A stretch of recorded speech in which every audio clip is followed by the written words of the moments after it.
Asambleísta Betty Amores.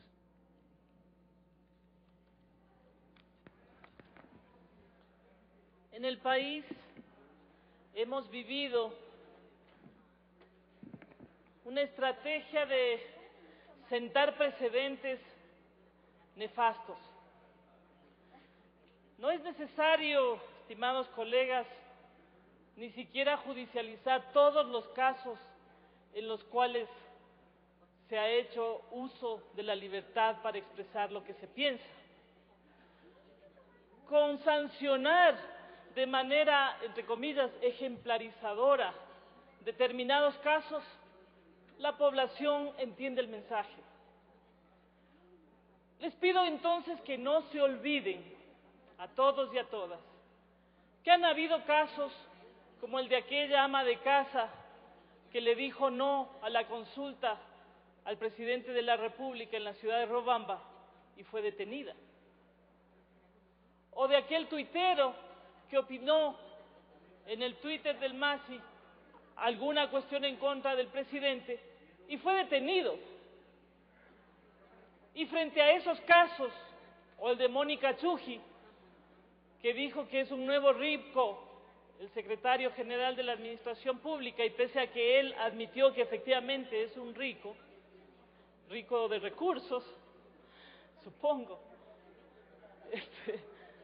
a pesar de la confesión de parte, relevo de prueba, la señora Mónica Chuji fue enjuiciada y fue además sentenciada.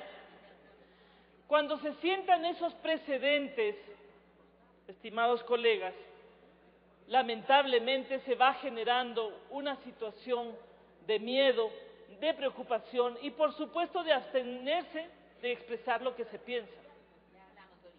Pero además han habido claras muestras de que, por ejemplo, la metida las manos a la justicia da resultados. Porque si no, ¿cómo se entiende que el día sábado se ordena la prisión de una persona y el día lunes ya está detenida? Si no, ¿cómo se entiende que juicios que en otras oportunidades pueden durar 10, 12 años se resuelven en menos de un mes? Y también no estará escapando a su visión, a su perspectiva, lo que ha ocurrido con la Corte Constitucional, que en el caso de la reforma al artículo 63 de la Ley Orgánica de la Función Legislativa, dice que no se dictan medidas cautelares, en sentencia dicen que no se dictan medidas cautelares contra normas establecidas, porque eso podría generar inseguridad jurídica, pero se apresuran en menos de 24 horas a dictar medidas cautelares contra la reforma aprobada legítimamente por esta Asamblea.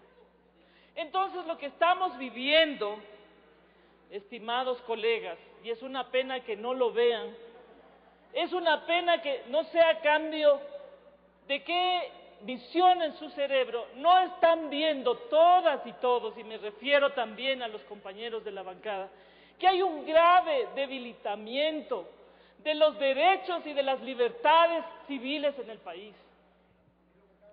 No tenemos una justicia creíble, no tenemos un órgano de control constitucional creíble, ustedes lo saben. Yo perdono que digan lo que puedan decir en el Pleno, yo sé que eso es labios para afuera, pero labios para adentro, en su propia conciencia, es segura que saben que la Corte Constitucional no es un órgano de control constitucional creíble. Pero queridos amigos, queridos coidearios, porque yo no he cambiado de ideología, sigo pensando que la transformación y el cambio son fundamentales. Mientras que en el resto de países la tendencia es hacia despenalizar todos aquellos delitos vinculados con la libertad de expresión, en nuestro país no solo que se judicializa, sino que se sientan este tipo de precedentes nefastos y se crean incluso figuras adicionales como la coautoría en materia penal, una coautoría sumamente rebatible. Pero algo más grave, cuando se han agotado las vías internas, cuando no tenemos función judicial creíble, cuando no tenemos Corte Constitucional creíble, Y entendemos que entonces lo único que queda es ir a la vía internacional.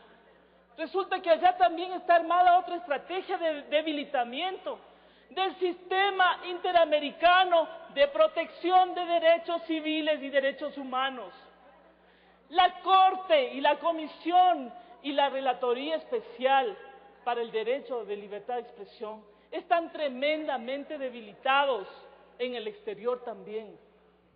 Eso no se veía en los últimos 50 años en el Ecuador, ni siquiera en los gobiernos más de derecha de este país. No podemos seguir ciegos, sordos y mudos frente a la situación de debilitamiento del sistema democrático y de los derechos y las libertades en el Ecuador. En un momento determinado tenemos que decir ¡basta! Y creo, sinceramente, César, que incluso la declaración que se hace es demasiado tibia.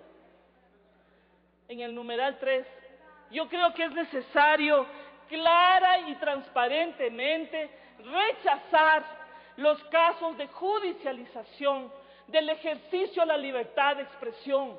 Como demócratas que somos, tenemos que defender ese derecho, pero también rechazar el debilitamiento y los ataques al sistema interamericano de protección de los derechos humanos. No podemos continuar silenciados frente a una situación de debilitamiento de los derechos civiles y políticos en el Ecuador. Gracias, señor presidente.